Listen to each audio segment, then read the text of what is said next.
디모데후서 4장 6절에서 8절 우리 찾으셨으면 함께 봉독하시겠습니다. 이 말씀 가지고 우리는 달려가고 있는가라는 제목으로 하나님 말씀 증거하겠습니다. 오늘 본문 말씀은 이제 6절에서 8절 말씀이지만은 이 문맥은 지금 디모데후서가 이제 4장이면 끝납니다. 디모데전서, 후서 끝나고 디모데를 향한 그 바울의 서신은 이제 더 없어요. 자, 그래서 이제 마지막 말씀으로 가고 있는데 4장 1절부터 우리가 읽었던 6절 아까지 5절까지가 그 마지막 그 한 문맥으로 지금 이어지고 있습니다. 지금 바울은 내가 이제 하나님께 부름받을 때가 되었다는 것입니다. 내가 이제 전제와 같이 부어질 때가 되었다는 겁니다. 내 싸움이 이제 끝났다는 겁니다. 달려가야 할 길을 다 달려가고 믿음을 지켰다 하는 것입니다. 이제 더는 나에게는 이 길이 주어지지 않고 내게 의로우신 재판장이 주실 면류관과 또 그 날만 예비되었다 하는 것입니다. 이 땅에서의 사역이 끝났다 하는 것입니다. 이렇게 말을 하면서 우리가 문맥을 살펴볼 때 이 말씀의 뜻이 더 잘 드러나는데요. 우리가 앞에서 이미 많이 나누었지만 언젠가 때가 되면은 사람들이 진리를 듣지 아니하고 거부하는 시대가 온다 하는 것입니다.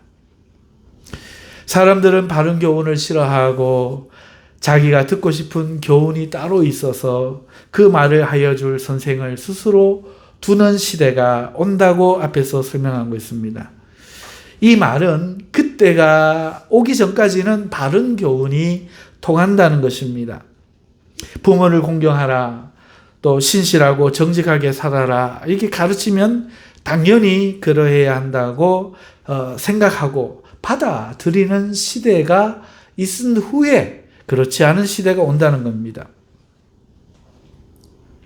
이렇게 모든 사람들이 진리와 당연하게 받아들여질 것들이 있었지만 때가 되면 이 당연하게 받아들이던 진리들은 거부를 당하고 왜 부모에게 순종해야 하는지, 왜 사랑하는 자식에게 매를 들어 진리를 가르쳐야 하는지, 신실하고 정직하게 살아서 도대체 얻는 게 무엇인지, 세상은 정말 그렇게 살면 되는 것인지, 선하게 살면 정말 복을 받고 악하게 살면 정말 벌을 받는지 의심하고 반대하는 주장을 하는 때가 이른다 하는 것입니다.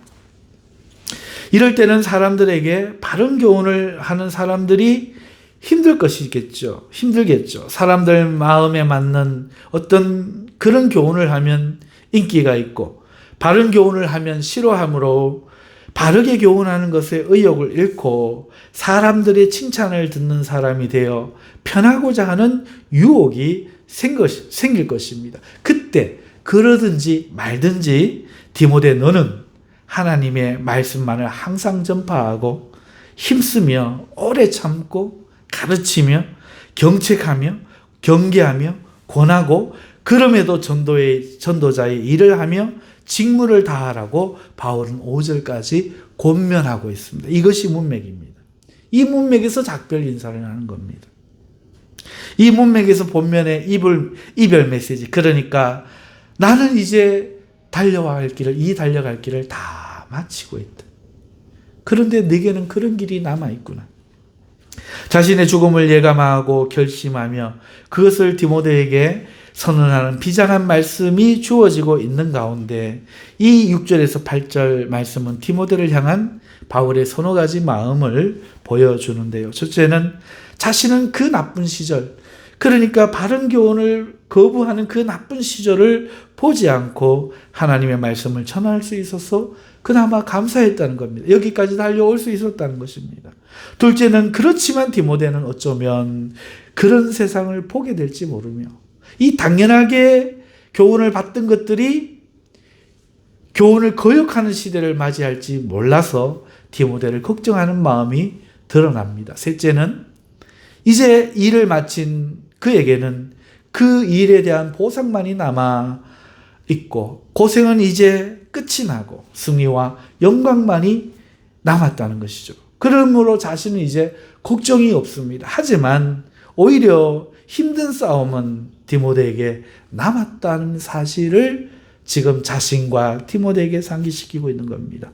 그러면서 네 번째는 디모데가 그 힘든 상황이 되었다 할지라도 자신의 말을 끝까지 지켜 충성한다면 자신과 같은 영광이 그에게도 동일하게 임할 것이기에 그렇게 되기를 사모하고 이 달려갈 길을 다 달려가라는 그의 뜨거운 마음이 드러나는 것이죠.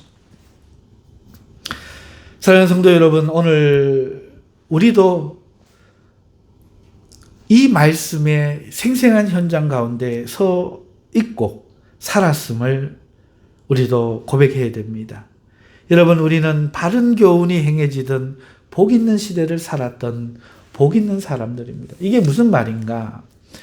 여러분, 우리 민족은 민족끼리 우리는 하나가 될 수 있었어요. 또 이웃은 이웃끼리 서로가 끈끈한 정의로 하나가 될 수 있었습니다. 이것은 더 넓게 전 세계끼리 대의와 정의로 서로 소통하는 시대를 우리는 살았습니다. 여러분, 대의와 공의와 정의, 옳고 그름이란 분명한 원칙을 가지고 우리는 한 시대를 같이 하나가 되어 살 수 있었다는 겁니다. 친구라는 개념을 하나 볼까요? 여러분, 친구라는 개념이 있는 겁니다. 그래서 사람을 좋아할 수 있었고 친구가 될 수 있었습니다. 이것은 저희 동양도 그렇고 서양도 그렇습니다. 여러분, 동양에는 사생동거라는 말이 있죠. 이거는 부부에게 쓰는 말이기도 하지만 정말로 친밀한 관계, 운명을 같이 하는 그런 절친한 사람끼리도 쓰는 말입니다. 그런가 하면 서양에는 두 개의 몸에 깃든 하나의 영혼이라는 그런 아리스토텔레스의 말이 중세를 거쳐 현대까지 이르렀던 것입니다. 다시 말해서 친구라는 게 동양도 있는 이야기고 서양도 있는 이야기고 몇천 년 전부터 지금 현대 몇백 년 전까지 이르기에 실존했던 하나의 올바른 개념이라는 겁니다. 좋은 관계를 친구, 나쁜 관계를 적이라는 동일한 개념이 있어서 동양 이야기를 들으면서 서양인이 공감을 했고 서양 이야기를 들으면서 동양인이 서양을 이해를 할 수 있었던 것이죠. 이런 개념이 너와 나 사이에 같이 있을 때 어떤 일이 벌어집니까? 우리는 고향을 떠나 타지에 나가 서로를 어울리게 할 수 있는 거죠. 친구를 찾을 수 있는 거죠. 환영해 주는 사람도 있지만 나를 경계하는 사람도 있는 겁니다. 환영해 준 사람과 어울려 먼저 우정을 나누고 나를 경계하는 사람에게 신뢰를 보이면 그와도 친구가 될 수 있기 때문에 우리는 이 일에 두려워하지 않고 친구를 사귀었습니다. 학교에 가서 통성명을 하고 친구야 잘 지내자. 그러면 그 친구도 그래 잘 지내자.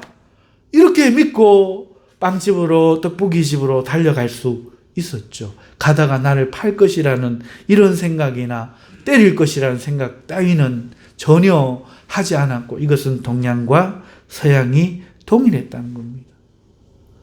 그래서 우리 학교를 빛내보자. 이런 친구라는 개념 속에서 그래 우리가 학교를 빛내자. 우리가 이 땅을 빛내자. 가문을 빛내자. 이 나라를 빛내자. 이 교회를 빛내자. 이런 의기들이 통합될 수 있는 것은 이 친구라는 개념이 우리 현 시대에 그리고 부모들 시대에 동양과 서양에 남녀 불문하고 다 있었기 때문에 가능했다는 겁니다. 그리고 또 이 개념 안에서 우리는 이념, 이데올로기라고 하죠. 이념 안에서도 자유주의 동맹을 맺었고 공산주의로 동맹을 맺었죠. 그리고 우리의 어려운 그 시절에, 우리 6.25 전쟁 때에 세계 여러 나라에서 우리나라에 자신들의 아들들을 보내어 피 흘려 우리를 위해 싸워주었던 것입니다. 그것은 친구라는 개념이 바탕에 깔려 있었고, 우리는 그 시대를 그 개념에 의해 동맹, 친구, 동지 이렇게 해서 우리는 하나가 되어서 공의와 정의라는 기초 안에서 우리는 삶을 같이 할 수 있었던 그런 복을 누렸다 하는 겁니다. 하지만 지금은 어떻습니까? 지금은 그러한 친구가 아니에요. 이익에 우선하는 일시적인 협력, 일시적 연합이 오히려 사람과의 사이에 더 대세를 이루어요. 경쟁 관계로 봅니다. 일시적인 화평이에요. 평생 친구, 평생 동지는 여러분 지금 이 시대에 사라져가고 있습니다.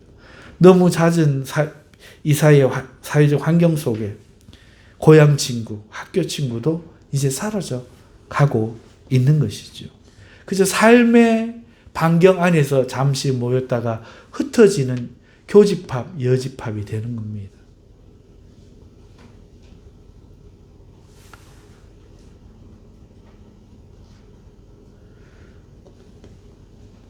예를 친구로 들었습니다만 이게 전부가 아니고 모든 것이 그렇습니다.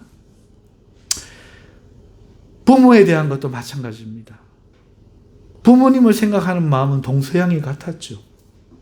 방법은 달라도, 그 디테일은 차이가 나도 그 마음은 같았던 것입니다. 하지만 이것이 지금 이 시대는 달라지고 있습니다. 형제에 대한 것, 돈에 대한 것, 부자로 산다는 것, 인간에 대한 것, 사람이 무엇이냐에 대한 것,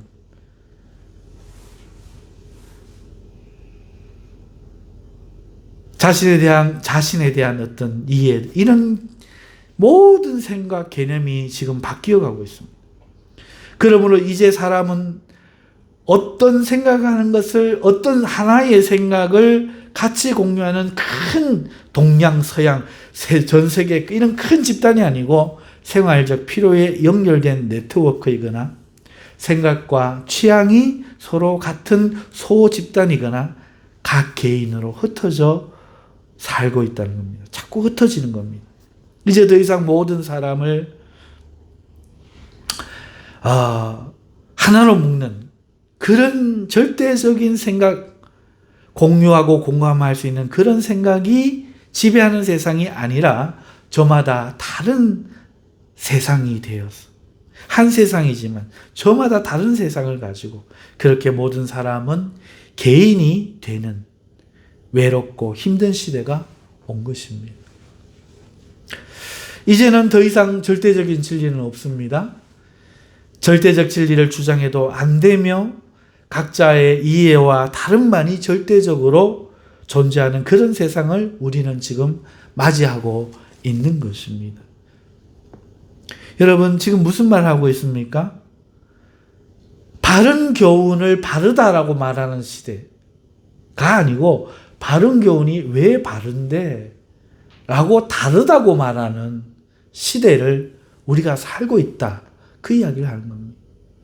우리는 내가 바른 교훈이야, 친구는 이래야지 라고 이야기했을 때, 그래, 내가 잘못했네, 내가 잊었네, 친구야, 이렇게 화해할 수 있는 시대를 살았다면 지금은 처음부터 화해가 없는, 그건 네가 생각하는 친구고 내가 생각하는 친구는 이래 라고 생각하는 시대를 우리는 살고 있고, 그 속에서 우리는 외로운 개체가 되어서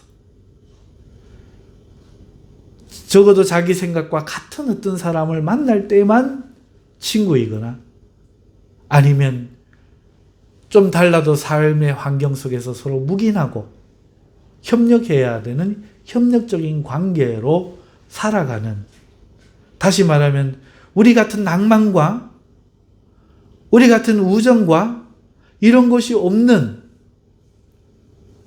모래알 같은 그런 시대를 우리는 맞이하고 있다는 겁니다. 이것은 신앙도 마찬가지입니다. 우리는 사람들이 죄를 짓는 것을 두려워한다는 것, 그래서 회개하는 것이 당연하고 용서받는 것을 당연하다고 생각하는 시대를 살았습니다. 또 참신이신 하나님께 기도하는 것이 당연하고 기도하면 응답받는 것을 믿는 그런 시대에 살았습니다. 심지어 기독교인이 아닌 사람들도 기도는 낯선 것이 아니고 삶에 어려움이 생길 때마다 자녀에게 문제가 있을 때마다 기도한 사람을 보는 것은 특별한 일이 아니었습니다. 믿지 않는 이들조차도 죄를 지으면 하늘로부터 벌을 받는다고 말하는 것에 동일했던 것입니다. 그랬기에 이 기독교 신앙인은 기도와 신앙이 정비례함을 믿었습니다. 신앙을 가지려 하면 회개하고 죄에서 돌이키고 기도와 말씀 보는 일에 힘쓰는 것을 당연하게 여겼던 것입니다. 신앙의 성취는 그렇게 개인적으로 하나님을 가까이 하는 일로부터 시작된다고 너도 믿고 나도 믿었기 때문에 신앙에 관심 있는 사람은 누구나 개인적으로 하나님을 만나려고 애를 썼습니다. 하지만 언제부턴가 신앙을 고치시키는 방법에 대한 생각이 달라졌습니다. 하나님을 가까이 하기 위해 노력하는 이 고전적인 방법보다는 누군가로부터 제공받으려는 생각이 싹튼 겁니다. 더 좋은 말씀을 하는 목사님, 더 나은 교회, 좋은 프로그램, 그런 것들로부터 신앙의 어떤 성취를 제공받으려는 생각들이 생겨나기 시작했고 날이 갈수록 그 경향이 더해져 갔습니다. 그렇게 그런 시대적 요구를 제공하는 교회를 찾아 성도들은 몰리기 시작했고 몰려 다니기 시작했습니다. 산으로 굴로 기도처를 찾아 신앙의 고향을 꾀하던 성도들의 관념은 교육과 집회와 새로운 것을 접하여 얻는 그 어떤 것으로 신앙을 고취하고자 하는 정서가 이해가 대체된 것입니다.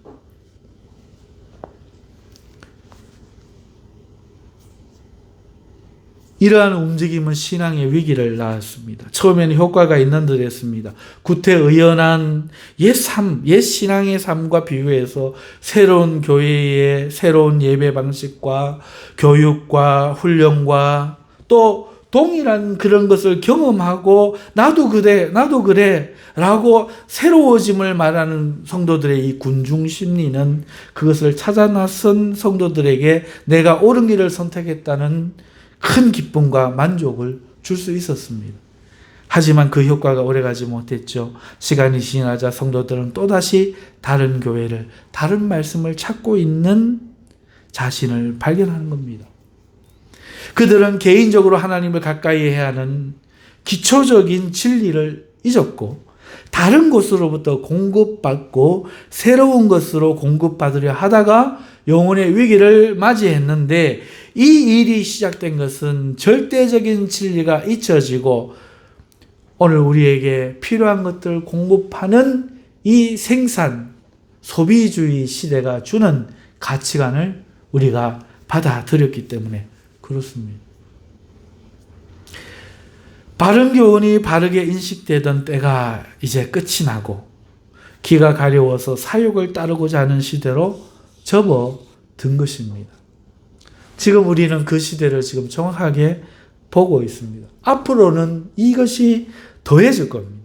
우리 자녀들이 살 시대는 어떻게 더해질지 짐작조차 되지 않습니다. 세상에는 무인 자동차가 등장했습니다. 산업 구조는 기계화로 바뀌고 있습니다. 그럼에도 사라지지 않고 이데올로기의 갈등은 더 심해져 가고 있습니다. 무엇보다 두려운 것은 세상의 은행과 경제를 중심으로 한 거대한 힘을 가진 비밀 세력들이 등장하고 그들이 한 나라의 명운마저 결정할 만큼 힘을 키워져 가고 있고 그들은 그런 세상을 또 만들어 가고 있습니다. 전 세계가 자신들의 힘 아래에 들어오는 은행권 통치, 상업권 통치의 세계로 만들어가고 있고 그들은 지금 문화를 이용하고 있습니다. 문화를 이용해서 지금 온 세상에 그것을 퍼뜨리고 있습니다. 그 속에서 하나님을 알고 섬겨야 할 사람들의 이 개인적인 삶은 자신의 의지와 상관없이 상업적 구조에 의해 삶이 결정되고 있습니다. 산이나 바다에 나가 홀로 살지 않는 이상 그 거대한 산업 구조, 사회 구조에 뛰어들어야만 살 수 있는 세상으로 바꾸어 가고 있다는 것입니다. 우리 자녀들이 강제로 내몰리고 있는 겁니다. 심지어 교육은 더 이상 하나의 올바른 인간성을 제시하지 못하고 다양한 삶에 대한 대언급함으로 우리 자녀들은 나아갈 방향을 잃고 저마다 다른 길로 헤매고 살게 될 것입니다.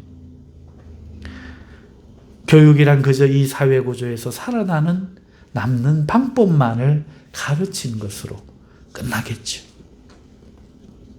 어떤 사람이 되어야 될지, 어떤 인간이 되어야 될지를 가르치던 우리 조상들과는, 우리 때와는 전혀 다른 가르침을 하고 있는 것입니다. 이렇게 세상은 변해가고 있습니다. 그러면 우리는 어떻게 해야 합니까? 바울이 디모데에게 이야기하던 바른 교훈을 거부하고 사욕에 따라, 사심에 따라 자기 듣기 좋은 소리를 듣기 위해서 살아가는 이 시대 속에 오늘 우리가 어떻게 살아가야 되고 자녀를 어떻게 키워야 됩니까? 그래서 오늘 바울의 말씀처럼 우리는 하나님의 말씀을 가르치는 이 길을 끝까지 달려가야 합니다. 하나님의 말씀을 알므로 삶을 이해해야 됩니다. 세상을 하나님의 말씀을 통해서 이해해야 됩니다. 성경을 통해서 우리 존재의 이유와 존재의 의미, 그리고 우리가 나아가야 할 인생의 길과 방향, 그리고 우리 삶에 처한 위기 등이 무엇인지를 성경을 통해 우리는 배워야 합니다. 이것을 우리는 성경적 세계관이라 하고 성경적 인간관 혹은 가치관이라 이렇게 말합니다. 바울이 말한 것이 이것입니다. 너는 때를 얻든지 못 얻든지 항상 하나님의 말씀을 가르치며 권면하며 범사에 오래 참고 경책하며 경계하라. 사랑하는 성도 여러분, 성경적 세계관과 성경적 가치관, 인간관을 자녀들에게 가르치고 우리가 배워야 됩니다. 성경적 세계관이란 무엇입니까? 하나님이 천지의 창조자시요 주인이시요 또한 다스리며 심판하시는 분임을 믿고 알고 인정하는 것입니다. 지금 이 세상의 가치관과는 전혀 반대되는 가치관이죠. 그래서 모든 것은 하나님께 영광이 되어야 하며 이 존재하는 모든 것은 하나님의 뜻 안에 있어야 정상인 것을 알고 그렇게 되려고 하는 것입니다. 또한 인간으로 인해 이 땅이 불법이 이 땅에 들어오게 되었고 죽음이 들어왔으며 약육강식과 질병과 환란이 생겼음을 아는 거예요. 우리 인간이 자연을 파괴하고 전쟁을 일으키고 참으로 이 세상을 종되게 만들었다는 것, 세상이 우리와 하나가 되었다는 것, 이것을 우리가 바르게 이해하는 겁니다.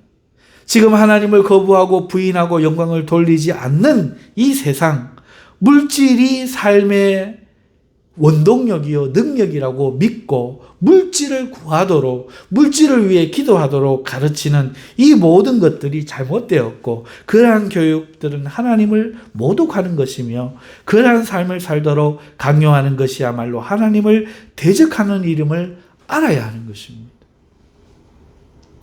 성경적 인간관이란 무엇입니까? 사람은 하나님의 형상으로 창조되었으나 그 명령을 어겨 타락하였고 비참해져서 심판을 받아 영원한 형벌에 처해질 운명이라는 것을 먼저 아는 것입니다.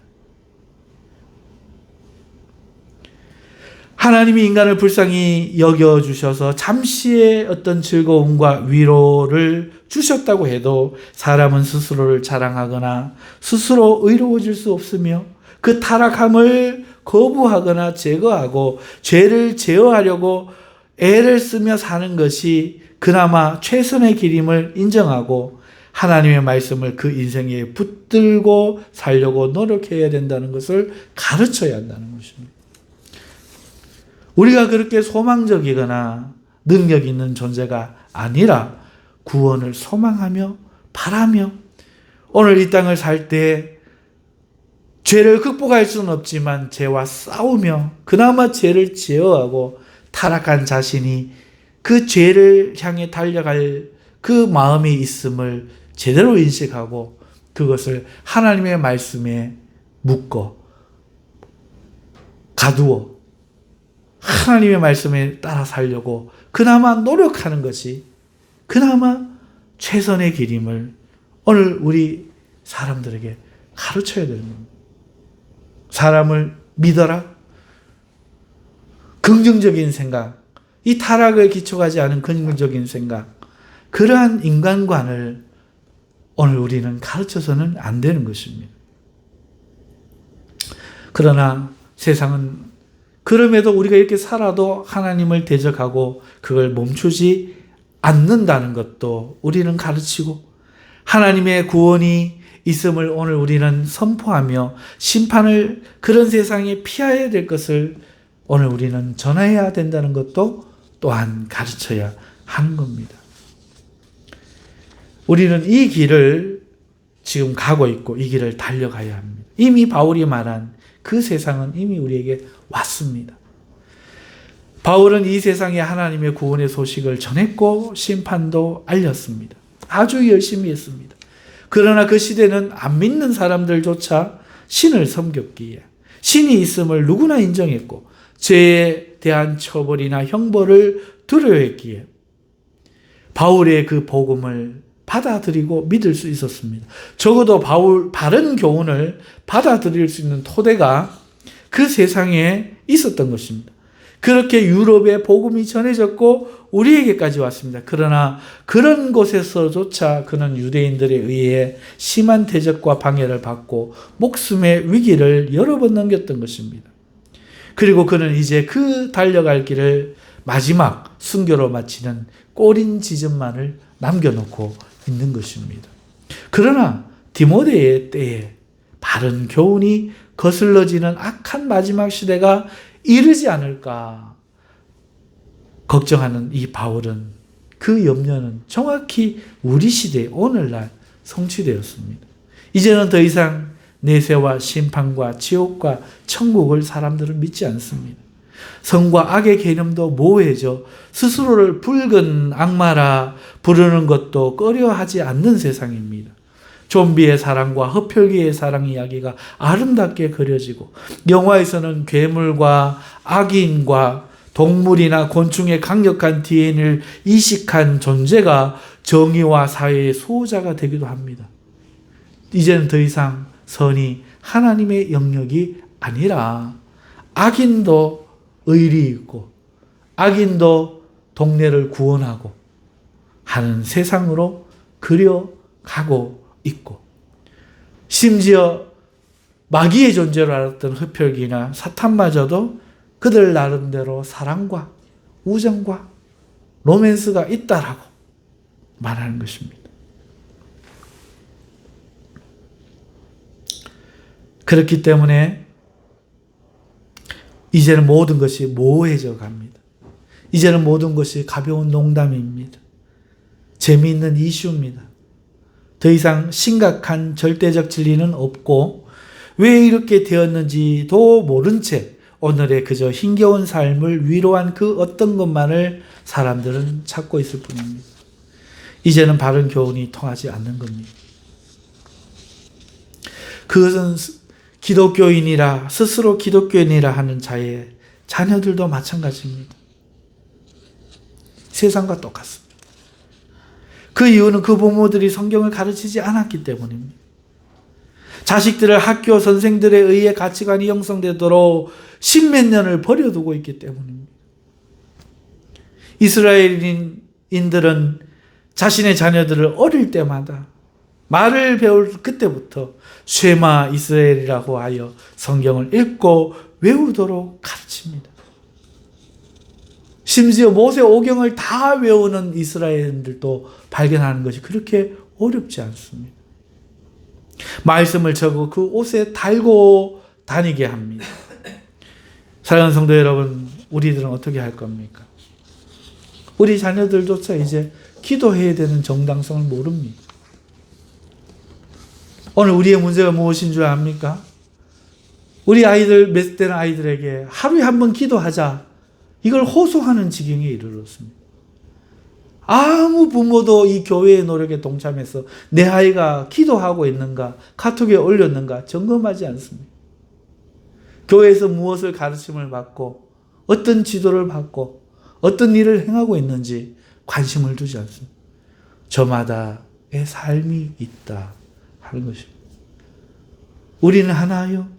우리 가족은 한 모든 일을 공유하며 조카의 일이 나의 일이며 할아버지의 일이 나의 일이며 그렇게 살았던 이 세상 가치관도 하나였었는데 오늘 우리는 신앙 안에서 또 가족 안에서조차도 우리는 개인으로 살아가는 겁니다. 엄마라는 개인, 아빠라는 개인, 시대의 그 생각이 오늘 우리의 생각이 되었습니다. 그렇게 우리는 살아가고 있는 겁니다. 그렇게 교육받아서 그것이 옳은 줄 아는 겁니다. 성경적 가치관으로 바뀌어진 적이 없습니다. 그런데도 부모가, 선생이 옛날처럼 그렇게 할 거라고 생각하고 오늘 우리는 우리의 자녀를 다른 이의 손에 그렇게 맡겨 놓은 것입니다. 그래서 이제 스스로 기독교인이라고, 자칭 기독교인이라고 말하는 사람들의 자녀를 보면 그들에게서 믿음이 무엇인지, 믿음을 위해 어떻게 살아가는지에 대한 이야기를 이제는 더 이상 들을 수 없는 처지가 되었습니다. 이것은 우리 교회도 마찬가지입니다. 우리 자녀들에게 하루에 한 번 기도하자. 5분이 됐든 1분이 되었든. 그것도 강력하게 주장하지 못합니다. 안 한다고 야단칠 수가 없습니다. 예전에는 바른 인간이 되지 못하면 아버지가 어머니가 회초리로 종아리를 걷고 회초리를 때렸어. 부모에게 무난하게 했고 공손한 말을 쓰게 했고 마땅히 글을 읽게 했고 그것을 하지 않을 때에 금수와 같은 인간이 되렸느냐? 우리 조상들은 매를 쳤습니다. 그 결과 DNA가 바뀌어서 대한민국 국민들은 그 어려운 6.25 이후를 지나면서도 전 국민이 자식을 교육시키려고 머리를 끊고 폐물을 팔아서 자식을 교육시키려고 했던 것입니다. 그것이 배경에 있었기 때문에. 배워야 된다는. 그러나 오늘 우리는 그러지 않습니다. 지금은 완전히 변해버렸습니다. 학교도 교회도 세상도 하나님의 나라도 변해버린 것입니다. 왜 그럴까요? 우리가 내려놓았으니까요. 사도 바울이 달려갔던 이 길, 디모데에게 경고했던 이 길, 우리가 성경을 읽는 대신 내가 어떻게 살아야 되는지를 성경에서 개인적으로 보고 깨달으려고 성경을 보고 연구했던 그 연구에 개인적인 하나님을 가까이 하는 길이 끊쳐져 버리고 오늘 우리는 좋은 목사님의 말씀을 통해서 찬양과 여러 예배와 프로그램과 어떤 지식을 통해서 오늘 우리는 그렇게 그것이 신앙인 양 접했으니까. 틀림없이 저기 있는 저 아이들도 오늘 이 말씀을 잘 듣는 것으로 신앙을 대신할 수 있다고 믿어 의심하지 않을 겁니다.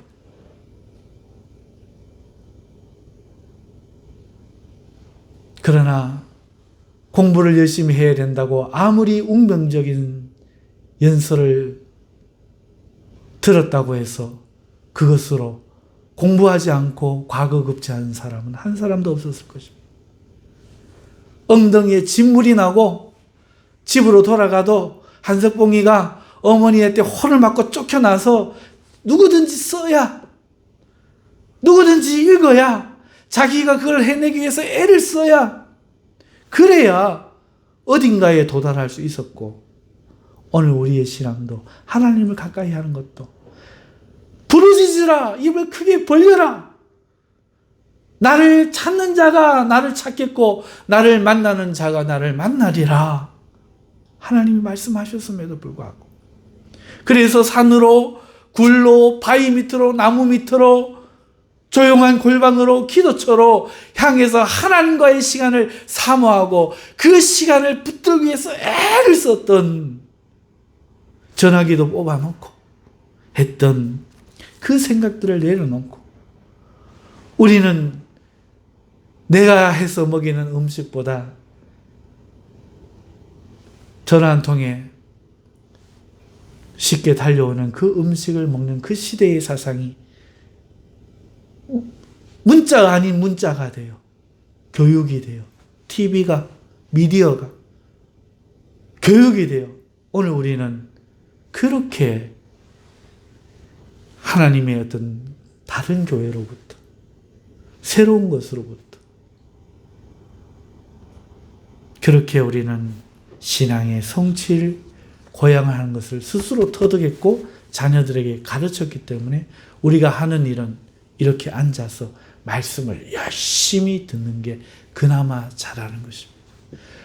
과거 공부, 급제 꼭 해서 가문을 일으켜야 되는데 눈물 흘리면서 그래 그렇게 다짐하고 돌아가서 팽이 치고 기생집에 가서 노는 사람처럼 오늘 우리의 신앙인은 또 세상으로 돌아가고 마는 그런 길은 없습니다. 오늘 우리가 달려가야 될 길은 바로 이겁니다. 하나님의 말씀을 끊임없이 가르치고 그 말씀대로 살도록 세계관과 가치관과 인간관을 본인이 깨닫고 하나님을 붙잡고 몸부림치고 이 죄에서부터 구원하시는 하나님의 성령의 능력을 체험하고 죄와 피 흘려 싸우기까지 싸우며 몸부림치도록 자녀를 가르치고 훈련시켜야 하는 것입니다. 우리는 세상 살아가는 지식과 방법들을 가르칠 것이 아닙니다. 왜 하나님을 섬기고 믿어야 하는지를 가르치고 하나님을 섬기도록 훈련을 시켜야 하는 겁니다. 어려서부터 모세 오경을 가르쳐 외우게 한 이스라엘 백성처럼 아이를 6살 미만의 아이를 나에게 6개월만 맡겨놔라. 그럼 내가 평생 가톨릭 신자가 되가 하겠다. 한 테레사 수녀의 말처럼 그들은 전부 그것을 하는데 우리 기독교인만 목사의 설교를 통해 감동을 받으려고 앉아있는 것입니다. 말씀 한 절 외우게 하지 않고 기도 10분 20분 삶이 되게 하지 않고 부모의 말씀에 하나님의 말씀을 따라 순종하지 않으며 과감히 매를 들지 않고 물질적 풍요를 제공하고 좋은 학교 보내고 학원에 보내고 그것으로 이 아이들을 키울 수 있다고 굳게 믿어 의심치 않으면서 하나님을 떠나는 것입니다.